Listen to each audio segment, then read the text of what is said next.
Hi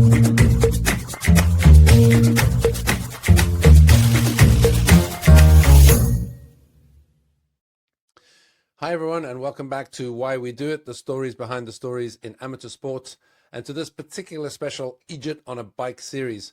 This episode is very kindly sponsored by Pedal Power in West Calder. They command one of the biggest cycling retail floor spaces in Scotland, and they can advise on all aspects of cycling, from your kid's first bike right up to pro-level road and off-road bikes, e-bikes, accessories, and clothing. They also provide coaching, group rides, bike fit services, plus a superb workshop. Always friendly and incredibly helpful. I bought my first main road bike there a few years ago and have been using them ever since for all my cycling requirements. A top-notch outfit. That's Pedal Power, located on Main Street in West Calder. David, hello. It's the 5th of July. You've been on the road for 15 and a half days. You have just arrived for lunch in Poznan, and we deliberately did not speak when you came on here so that we could just get straight into the recording. So I haven't chatted to you at all on this yet. How are you doing? Well, it'd be a lot better if Andy's route had actually sent us by someplace to eat. The first place I fucking went to was shut in the middle of a housing estate. Have a look. What? And now I'm sitting outside a shop looking like it might produce some shit that's good enough for a dog. But anyway, an interesting start. Welcome onto the show, dropping the F-bomb straight away. This is clearly a kind of indication of your mood and your vibe. Yes. I'm not surprised, frankly, because we'll get into some of the trends that have been coming through in the messages. Okay. While we talk about Poznan, though, it's worth just quickly highlighting. I hope that you and Michael are going to do a Poznan celebration while you're in Poznan, because you're actually only kind of 5 kilometers away from the Lech Poznan Stadium, where the Poznan kind of football celebration that Celtic does was originated from in the 1960s. And Michael will understand it because Eintracht Frankfurt also do that celebration. So I think the two of you definitely need to do that as a something before you move on from Poznan. But that's on the lighter side. Yes. You're 3,132 kilometers in. Oh my God, there's definitely been a change in the mood, I would say, from body and bike this week. We spoke to you a week ago. That was 1 week in. You were all excited. You were on the boat leaving Helsinki, and now you are halfway through Poland, or most of the way through Poland. I'm going to throw this map up quickly just to kind of highlight how far you've come already, all the way down from the North Cape through Norway, Finland, and then this week, after we spoke to you last week, Estonia, Latvia, Lithuania, and then a good chunk, nearly all of Poland. And you are down here on the far side of Poland, not that far away from the Czech Republic as your next country. I'm picking up a change in the tone this week. Tell us about how your week's been. Mostly tough. There's really no way of saying it other than that. We've had virtually permanent headwinds, and they really do make cycling soul destroying. It is really like climbing uphill, so I suppose to some extent it's preparing us for the Alps. We haven't had a lot of rain, although this morning was windy and rainy, which was a bit of a pain in the neck. It's Sunday though, so I'm supposed to be nice and good-natured on Sunday, and it's the third Sunday. So I said to Michael this morning, I'm supposed to go to Mass on the Sunday, Michael. So we passed this church, and sure enough, Mass was on. But typically me, I went into the church when the guy was doing his sermon. Of course, anybody who's a Catholic and goes to Mass knows that's the most boring part of the Mass. So I left after the sermon, having done my bit. Yes. You've made the effort, though. I think that would go down as a good tick in the box, considering everything you've got going on. Yes. So not too bad today, and we've only another probably 70 kilometers to go today. We're having a relatively short day today to make up for a particularly tough day yesterday. And of course, I've had plenty of technical issues. We call them that. Yeah. My battery failed on the Di2. Yeah. and a very good mechanic had a high-powered charger, and he got that going again. And then my left shifter decided to pack it in. And I've had some absolutely fantastic support on the chat, particularly John Grindley. Now, you know John. He's been on this And podcast. Yep. John doesn't do anything in half measures. And in fact, he does it in detail. I'm really glad I told him to send me instructions for the 5-year-old. Because if I'd left it open, I would have got a detailed technical specification of exactly how everything works. As it is, it's probably 3.5 pages of text. Lucky enough, right at the start, it says, check this little hex screw, which I did. And that seems to have at least temporarily fixed the problem. Excellent. But I'd also like to call out Agneta, Marek, and Robert, who ceaselessly tries to help me, despite my best efforts to ignore absolutely everything that they've told me to do. They've been brilliant, and dare not to know what's going on the road. But basically, I'm not going to cycle 125 kilometers at 5 o'clock in the evening to get to a service centre. So there was a little miscommunication, probably all on my part.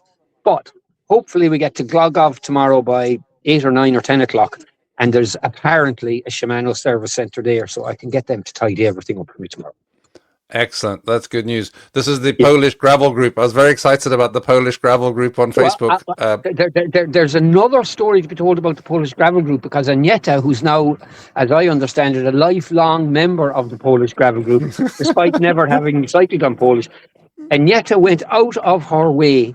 You remember at one stage Magda talked about cakes that I'm supposed to eat. I think they were blueberry or something. Well, Agneta went one step further and cooked them, baked them for me, and sent them ahead to the town that I was supposed to be staying in 2 nights ago. What? But of course, I failed to get there and missed her lovely baking. Oh my God, that's such a shame after all that effort. Unbelievable. So please, a big call out for Agneta, an outstanding Polish lady who I've the pleasure of working with. Fantastic. Oh my goodness, what an effort that is. And what a shame you didn't get those cakes after all that kind of heartfelt kind of support. I'm going to hold that against her for the rest of my life. Well, I think she's going to hold it against you for not getting to the right place and picking up the cakes. Yes. So you talked, when we talked last week, you were quite chipper. You were quite excited. I think that week had gone quite well. And then the very next day, it was like you hit the wall in the tough day. And the message that evening was, wow, that was one of the hardest days I'd ever cycled. And I think Alan Jackson pointed out quite rightly, if you're saying that, given some of the hard days you've had in your cycling kind of experience, that must have been bad. And then there just seemed to have been 2 or 3 of those over the week where you've said the headwinds and the weather's not been great. But yeah, this side of Helsinki has been a bit tougher, hasn't it? Yes, and what I would advise, if anybody wants to go cycling in the Baltics, be my guest, but don't do 200-kilometer days of straight lines, no deviations, flat into a headwind. It is absolutely soul-destroying, which is why I love Poland. It's bumpy, it's bendy, there's a village every 5 minutes, so you're guaranteed to hear a cock crowing or talk to a human being, and I've learned how to say Dzień dobry. Excellent. Do you know how to say hot dog? Because I see on the sign behind you it says hot dog in that window of that shop that you were that polite about. You just about asked. There it is. There is the hot dog ready to go. Fantastic. Yeah. You also talked about the plan and the messages, and I'm surprised, frankly, that the plan survived as long as it has done, because no plan survives contact with Di2. And you're not far off plan. I've been looking at the stats, but how are you feeling about the plan and keeping things flexible and just going with the flow? Well, I'm more going with the flow now. I'm developing a new me, one that isn't so rigid. Brace yourself, everybody. One that isn't so rigid on everything that I do. Wow. What I'd like to do is perhaps try and achieve about 180 or 185 kilometers a day, which is significantly easier than 208. I put a video together this morning, not the one I put on the chat. everybody thinks this is a tough physical challenge. It's not. It is, but it's not. It's a really tough mental challenge. Absolutely. Um, All in the so, brain. so, so everybody thinks 3,100 kilometers is amazing, but it's 4,300 to go. And it's really hard to get your head around that. I And wasn't you going to can't, bring that up because if you look at your stats, it's 42.4% done now, which yeah, when you look at the map, it looks like you've actually done halfway. But yeah, no, yeah. there's a It's a crunchy bit long to way to go. go. Yeah, yeah. So you're constantly just trying to uh, give your brain a rest. I'm a very good friend of mine, Michael McCormack. I don't think he's on the chat. Wrote a book about a prison experiment in Ireland where you'd be put in a coma and stay on the submarine off the coast of Mayo or at Glenanne for your prison sentence. And you had to apply to do this. And his application said, I want to give my mind a rest from itself. And I really would like to be able to give my mind a rest from itself for a few days, not a few hours. But anyway. I think everyone in the Hinahan family has just written down that David has promised that or found the new himself where he's less rigid. I think you might be held to account on that one when you get back. So we'll see. No. This is my family. They'll ridicule me no matter what David turns up. It doesn't matter. And on that perfect kind of linked note, let's throw this up in terms of kind of family ridicule. I absolutely love this early on from Abby. Yes. The whole kind of I'm cycling with no hands malarkey really was in danger of setting everyone off with massive kind of top tips on what not to do. Yes. But I thought this summed it up perfectly. So how did you feel when you saw this cartoon? She's just such a fantastic young lady. She's got a fabulous future ahead of her. And I think anybody who's interested in marketing should look at this and immediately hire her for not a marketing assistant, but the marketing manager. She's a genius. There you go, Abby. If anyone's listening who needs someone to do this kind of stuff for them, you're the person to go to. Yes. Absolutely brilliant.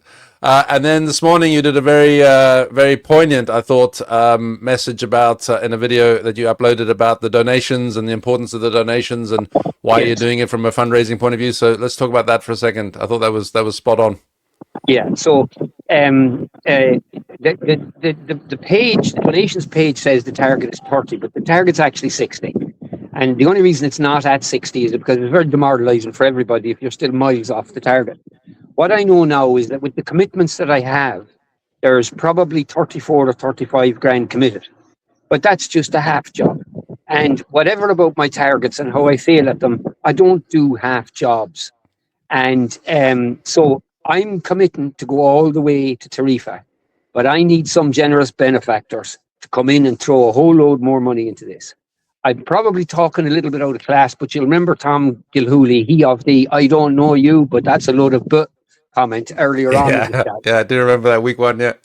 Tom has spoken to somebody who is the wife of a Celtic legend. I mean, a real legend. And as I understand it, she's off talking to Celtic now to see whether or not they might throw a few bobs in. So we will definitely do the Poznan, myself and Michael later, and perhaps Tom will send it to the lovely lady in question. I won't mention her name now for fear Tom doesn't want me to say it. Okay, that sounds very interesting. We look forward to hearing good news on that if it comes off. Otherwise, we'll just ignore it altogether if it doesn't.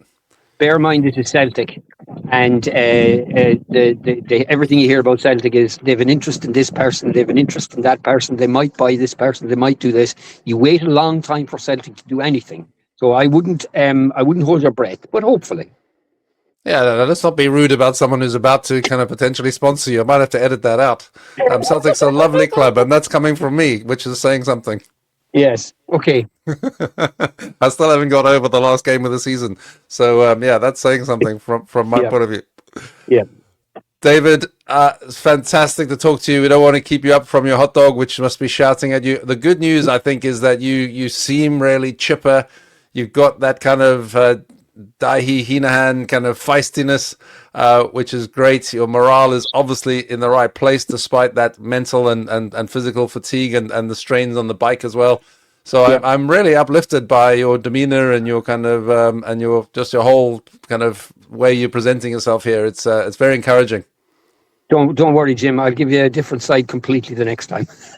Well, I was a bit worried this week because there was a few kind of taking some strained messages there, but you Yeah. seem chipper now, which is fantastic. Well, it's if you get a good night's sleep, it makes all the difference. And I had an Absolutely. absolutely brilliant night's sleep last night. I mean, it was only about 6 hours, but it was six of the best hours I've had in a long time. So I'm very happy with that. We were all desperate for you to get a sleep that night when you did that first kind of long slog, and you just sounded completely broken. Yeah. And it was great to see you kind of back in form the next morning. So that's good. I think you went to bed at about 7 o'clock in the evening or something, which is awesome. Yeah. Yeah. David, I'm going to let you get that hot dog sorted, let you get on your way. We'll continue to track you. Good luck with the rest of Poland and the Czech Republic, and then into, where is it after that? I just have to look at the map again, and then through It'll Czech be Republic. Germany after the Czech Republic. Yeah, straight into Germany and past Munich. So hopefully you're well past that, and even beyond that by the time we talk again. There's a bit of Switzerland, I think, eventually after that. So hopefully we're in that zone by the time we talk to you next time. But fantastic to catch up with you. I'm sorry that you didn't get the lunch you were hoping for. And good luck with the rest of today and the rest of the week. And talk to you soon. Take care, Jim. Thanks a million. God bless. All the best. Bye. Cheers. Oh, by the way, how's Michael doing? I should have asked. He's doing great. Yeah, he's doing his usual, Michael. You know, very Germanic, very logical, very organised. I can't get rid of him no matter. He's like shite to a goat's arse. You just cannot get rid of him no matter what you do. Hello? I can hear him laughing, which is fantastic. Maybe we'll introduce Mikey to Mark Heskett. Tell him we said hi, and we'll catch up soon. Good luck. Cheers. Bye. Okay, all the best.